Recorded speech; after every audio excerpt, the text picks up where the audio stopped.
তো কলকাতা দিয়ে BJP pass করছে। কান্ডার বাড়ির ক্লাবের একটু আনন্দ করতে করা হইতেছে। কান্ডার কাছে খবর আছে যে কাইচা লাগছে, তো কাইচা যে লাগছে মানে আমরা পাশে হই, মানে আশ্রম আছে, আশ্রমের পাশে কাইচা লাগছে। তা আমার মা আমার বাইরে কেডা কাইচা লাগছে আমরা কইতে পারি না, আমরা শুনছি কাইচা লাগছে। তা আমরা কি দেখছি, আমরা কই মা চলো আমরা যাই, আমরা ভাই আমার হাজব্যান্ড কই আছে আমরা দেখি। তাহলে আমরা গিয়া কই যে তারা কই আছে, আমরা গিয়া দেখি। হ্যাঁ, সবাই কইতেছে হেন জব করেছে তোমরা গিয়া দেখো। আমরা যে গেছি, আমরা গিয়া খালি দাঁড়াইছি, আমরা হাজব্যান্ডের ডাক দিব। এমন সময় 10-15টা বাইক একসাথে আইসে আয়া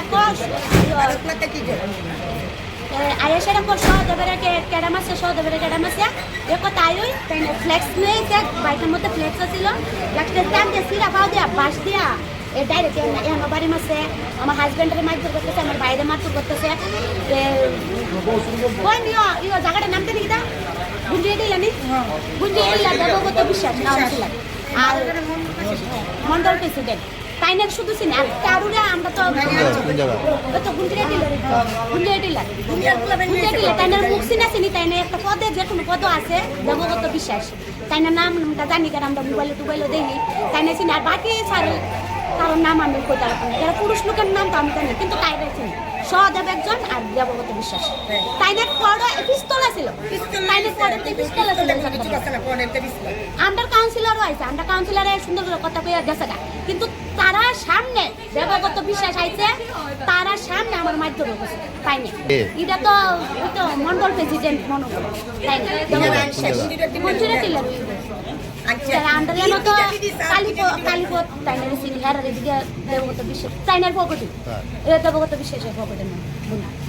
আমি আমার শাশুড়ি মোবাইলটা মারধর করছে, আমি ভিডিও বানিয়েছি বলে, আবার আমার ভাইয়ের পরে ভিডিও বানাইতেছে পরে আগে আছে একটা পরিষ্কার করে মোটা টুটা করে, তাই না মনে একটা কি একটা পদে আছে মনে ভাবছে কি তাই আমি করতাম না, তাই না আমার করতে এটা বদ্ধ করো। তো আমার বাইরে করে আমি কিসে নিচে গান করি, সেটা তো গা কথা মোবাইলটা নিব গা দূরের থেকে, কেন আমার মা রয়ের আগে বাড়ি মারছে পুরা আন্ডার কাছে ভিডিও কলে মোবাইলটা এনে তারা লোক কোনো মহিলা আছে না, তারা আমরা খালি গিয়া দাঁড়াইছি 1 মিনিট খালি দাঁড়াইছি, আমরা 1 মিনিট খালি দাঁড়াইছি, আমরা খালি গিয়া দেখতেছি আমার হাজবেন্ড কই আমার ইও কই, এর মধ্যে তারা কন্ট্রিবিউশন আইয়া সেইরা ডাইরেক্ট কইতাছে সহদেবের কেম আছে তারা লুকই ইতালো কাজটা মানে কিতা হইছে তো আমরা তো যাই না, আমরা চাই এটা তো তারা আমার ছেলে তারা এই পাড়া লাগছে, মানে গুঞ্জিরে টিলাকো। হ্যাঁ, আমি দেখছি দিনাদের আশ্রম পাড়ার থেকে। কোন জায়গায় ঘটনাটা আশ্রম পাড়ার সামনে, মন্দিরের সামনে, হ্যাঁ দিনাদের আশ্রম পাড়া কিন্তু তারা দুই পার্টি যে কাজা ঝগড়া লাগতেছে তো, কিন্তু সবাই গার্জিয়া না, আমরা সময় আমরা ছেলে রেলওয়ে যেতাম, এই পার্টি কিতা করছে 5-6 ভাগ বেইনি লইছে আইয়া সেটা স্যার এই ফ্লেক্সটারে পাড়া দিয়া ছিল, সেটা কি করতে আমি একটু মোবাইল করতেছি, আমি কই কিসের ফ্লেক্স, ওই বিজেপি ফ্লেক্স আইনা পাড়া দিয়া শিখছে স্যার, আমি কোথায় মার মিশা হতে করতাম না, এই পাড়াটা ছিল ওই আমার মোবাইলটা দিতে করুন না কিতা করুন, মোবাইলটা ছাপা দিয়ে দেখতে বাড়ি মারছে, ওইখানে খুললা দিচ্ছে, বাড়ি মেয়েরা এই পালাই দিচ্ছে।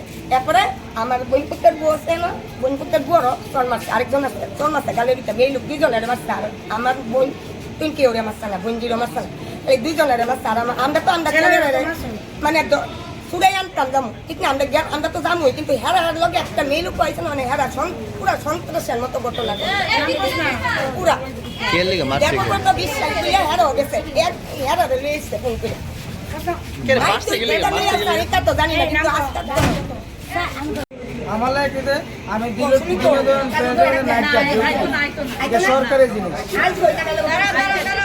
এটা সরকারি জিনিস, সরকারি সম্পদ আমাদের এলাকার মধ্যে দীনদয়াল প্ল্যান্টের আমি নাই, তাইলে আমরা 5 জন ডিউটি করি, 5 জনের মধ্যে আমরা 4 জন ওই দীনদয়াল আর আশ্রমপাড়া মিলে ওই মানে একজন আছে দূরে, প্রতি মাসে একটা বা জানালা ভাঙে, 2টা জানালা ভাঙে, দরজা ভাঙে, ম্যানেজারে কমপ্লেন দিলে কইছে আর বলে মামা লাগে, প্ল্যান্টের মালিক বলেন মামা মামাদের কই, তাহলে আমি দিতে আর পারতেছি না। তারপর আজকে কালকে ভাঙছে, আমি 5টা বাইক দিয়ে ফোলা আমি 9:30 করতেছি, দূরে জনি হয়েছে আমরা ঘুরতেছি। এরপরে আমি আইনা ঢুকছি পরে কি রে সুন্দর বাইক করে আমি প্ল্যান্টের মধ্যে ঢুকেছি, ডাক দিচ্ছে আমার সেটা দিচ্ছে সুপুরি দাদা অন্য দাও তোমার জানালা লাগাই দিছি কয়ে এসে আমার ঘুষি দিয়ে ফালাইয়া শেয়ারের মধ্যে এও আধা ঘন্টা বয়ে রাখছে।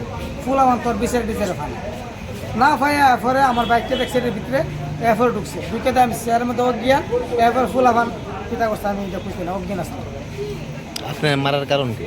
আমার মারার কারণ কি সরকারি জানালা তো এর মামার কাজ করে ওখানে যদি কইটা ভাঙ গেলে এটা তো আমরা এলাকার সম্পদ আমরা যদি না দেখতে রাখি তাহলে দূরের মানুষ হয় সেটা এটা নষ্ট করে লেগেছে।